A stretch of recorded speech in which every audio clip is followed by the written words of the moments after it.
All right, so it is official. Evictions start September 2nd.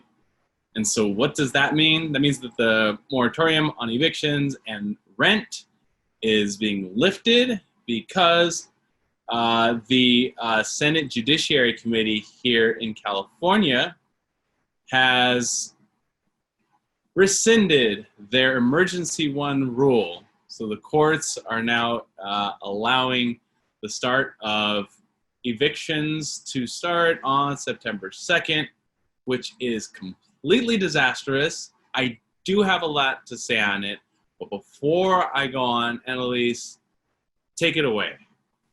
Yeah, thanks, Chris. I mean, it's just disgraceful. I don't know what else to say.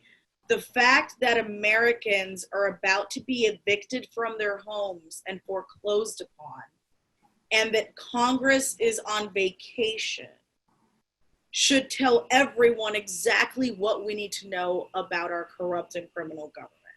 Like, how dare they ask for our vote? How dare they tell us to vote blue no matter who? I know there are people who are going to, but they have no right to ask it of us because they have not represented us. They have not looked out for us. And the fact that they feel comfortable enough to go on vacation while millions of Americans are about to be on the streets is disgusting. And it's exactly why we need to take these corrupt criminals out of office. I love how you say that, because yes, they are corrupt criminals, and yet we give them all the power. I mean, if we look at the way that the system is set up in this country, those are the ones that we give the power to. We give the power to the people that are totally fine with starting wars just for resources and cheaper labor. So that means so that way they're willing to kill people. And then in this situation, you know, something that I have seen throughout the years for just a little under 20 years now of looking up the bribes that politicians get. And I've always seen from both Democrats and Republicans, once again, they're both on the right-wing side, that they get tons of money, and I mean tons of it. We're talking about in the millions over the years from, real estate.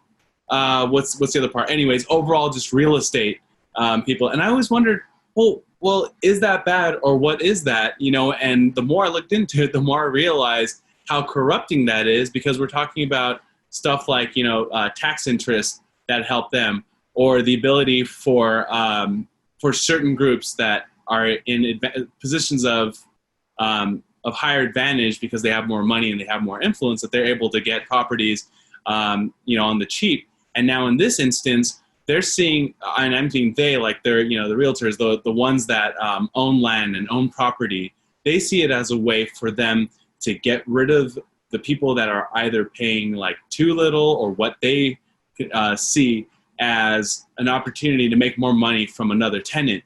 Like a lot of times we know that from different countries, especially, in areas where there are extremely wealthy people, like in China, that will come here, and it's a way that they do their own money laundering. Well, they'll buy up places at a higher price, and that makes its way on down. So I'm seeing this as they are probably just salivating, licking their lips, going like, oh my God, I can't wait to kick these bums out. Who cares who died? They don't give a living crap about you. This is why I'm saying we need to revolt against this system, because what's happening here is that so many people are going to be, taken onto the street because what? Because they didn't want to work, like Mitch McConnell, all of them are saying that they're incentivized not to work right now. Sorry, guys, that's not it. We know that the real reason is because we're living in a pandemic with an extremely contagious disease where, COVID-19 can kill you, disable you, is really bad for the elderly, really bad for, the very young, regardless of what Trump says, and that there's more that we don't know about as far as like, the clotting, the strokes, and on. I mean, not just to mention COVID, but like people are gonna be out on the street and they won't have the right sanitary conditions. They won't be able to quarantine anymore because they're out on the streets. This is completely disastrous. Something that wasn't our fault And now they're going to say, oh, sorry, yep, we gave $60 billion and we gave, a trillion, on and on to all these different major corporations. All of our friends are sitting pretty. Where's your money? Come on. Where's your money? Where's your money? Where's your money? Oh, it's not there? Kick them out, because we'll make more money off you, and who cares if you die? This is disgusting. We have to change the whole system, or else, what can we do? It's ridiculous. So, so actually, hold on, and if you're going to say anything on that, or just really quick, before you say more on that, is what I should have said. This Tuesday, I believe they're going to have a hearing, and we need to get more information on that. I'll get that information. I'll pull that up real quick. But yeah, there's going to be a hearing on this Tuesday, so that's the 18th at 9 a.m. So let me get that really quick because we need to get you guys involved in this. So, Annalise, what's your take on what I just mentioned? Yeah, I mean, so as you know, I'm running for Palmdale City Council. And one of the things that I looked into at the beginning of my campaign was, how are we doing with affordable housing? Because one of the biggest issues we have up here is homelessness. And the thing is, this is a very military-heavy area. So a lot of our homeless are vets. And I want to know what we can do to help them, whether they're vets or not, just in general, help the homeless population. So I looked into what we were being charged for quote-unquote units of affordable housing. And in LA County, the average contractor charges a median of $500,000 for one unit of an average of about 500 square feet to house one person. So that's insane. That is not affordable housing. Part of the reason why we have so many homeless people is because we've got a corrupt and criminal government that has been giving super expensive contracts to their contractor buddies, and in a lot of cases getting kickbacks. And so it's all a vicious circle. Here, give me this contract and I'll build you a 500 square unit for $500,000. I mean, it's theft. And so what this really comes down to is the fact that our elected officials have allowed our hard-earned tax dollars to be stolen. And they have used that money to enrich themselves and their buddies. Meanwhile, Americans are about to be kicked out onto the streets in numbers that we have not seen before. It's going to be scary. It's going to be scary. And the fact that I saw a video the other day of a woman being evicted and she had COVID.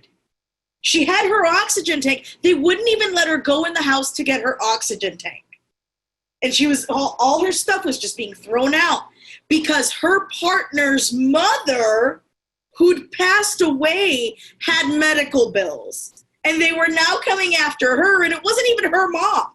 So this is the level of ridiculousness that we've gotten to in this country, where we can't even provide the most basic things for Americans, and a record number of us are about to be on the streets. And if you want to talk about a revolt, just wait. Just wait, because what has been brewing all of these months is just the starter. The main course is coming, and this government is going to be overturned in all of its corruption, and it is going to be cleaned out whether they like it or not. And they're freaking out because they know it's coming, and they better be scared because we are done being taken advantage of. I hope they do. Because damn right it's coming, and this is a big part of that. Because, just think about what you're saying, how you're like, oh, it's us against the government. Like, hold on. The government's supposed to be on our side. Like, we voted for them. Just as you were saying before, how dare they think that they can get our vote, if they're going to be treating us in such a way where they don't care about us. So aren't we supposed to have a democratic government? It's supposed to be democracy, which is a social system. And we're supposed to have everything work underneath that, not capitalism taking over the rest of democracy and deciding what, the rest of the people do. So it just shows what the priorities. You're absolutely right. And here's the part. I did find it. So it's actually going to be in Sacramento, that the John L. Burton Hearing Room, that's room 4203. I'm going to have all the links, all this information below here in the description. So yeah, it starts at 9 a.m. And once again, Tuesday, August 18th. Now, this means then that we need to harass these politicians politely, but they need to get it because remember how they say, well, money is speech. Yeah, it is technically because, when somebody's giving you a couple of thousands, or thousands of dollars, whether it's hundreds or tens of thousands of dollars, and they're taking you out or they buy you a Lexus or whatever, then you're bound to listen to them because, they're the ones that are helping you out. And then, we've legalized that. So, if they're not hearing it from us, then they're hearing that, like, believe it. Like, we know that they're hearing from the wealthy. So in the description below, we're putting in the names and the phone numbers of the people there on the Senate Judiciary Committee. So please make sure to call them right away. Even if you have to leave a message, just do it. We have to, because they can, they can stop this. They can put it back in. It's to enact AB 1436. So remember that, AB 1436. Once again, all the information is below. So, yeah, we got to get this going. Yeah, no, I totally agree. And look, this pandemic was an opportunity for Gavin Newsom here in California to do a lot of things that needed to be done before the pandemic even came along.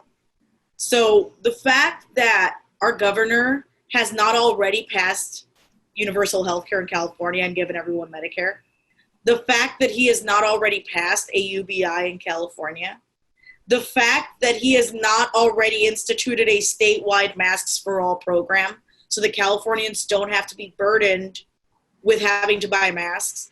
I mean, I don't know why are we patting ourselves on the back, Chris, here in California? Newsom did such an awesome job. No, he didn't. Right. Okay, this is bare minimum shit. Bare minimum. And even then, he's doing a terrible job as far as messaging. Everyone is confused. Everyone that I talk to is confused about what is safe and what is not. And that is because of the government and, number one, them lying to us and murdering us, which we need to talk about because Dr. Fauci was all too happy to come on camera a few weeks back and admit, and I cannot believe that somebody isn't in jail over this, admit that they lied to Americans and told them masks didn't work when they knew they did because they didn't want Americans to freak out and go buy all the masks and then doctors and nurses couldn't get any. So they didn't want an equipment shortage. And so they lied to us and told us masks didn't work. So they did some studies and it turns out that over 80% of the deaths that we've had so far could have been avoided if they had just told us the truth about masks from the beginning and said, yes, they do work. Right. So our government is literally killing us through misinformation. That's what's happening here. And that, honestly, you're so right, because that covers everything else. That also covers, the reasons why our wages are so low. It also is for why we still have private healthcare insurance and why there are still deniers of climate change when the science is completely clear. That's exactly how I equate this. They realize the average person doesn't know that much about this. And so we are supposed to look up to our leaders that we trust in specific areas. And so someone like Dr. Fauci is supposed to be the leader in the country when it comes to infectious diseases. You're right. When he says that, or when he said that in the beginning, at least now, and for a while now, he has been saying that, like, it'll help and so on and so forth. But you're right. Like, it's just enough as others have mentioned before, or as the wealthy has said it, all you need to do in our media is just put just a sprinkle of doubt into the public and it'll grow on its own. And then people will believe that. And now, as long as you have a certain demographic, people will believe it. It will live forever, but it's up to us to crush that, to get rid of that. So once again, what's really important here is that through this pandemic, because they have bungled this whole thing, all of our leaders, like you said, the Democrats and the Republicans, if they would have just stuck to one message, and I mean, it's sad to think and to know that the George W. Bush administration had it right, in their pandemic response, along with Obama and so on and so forth. Yeah, just, hey, as soon as something like this comes up, an infectious respiratory disease, you have to issue, I'm forgetting how many it was, but it was like billions of masks. And then, the internal reports say that it was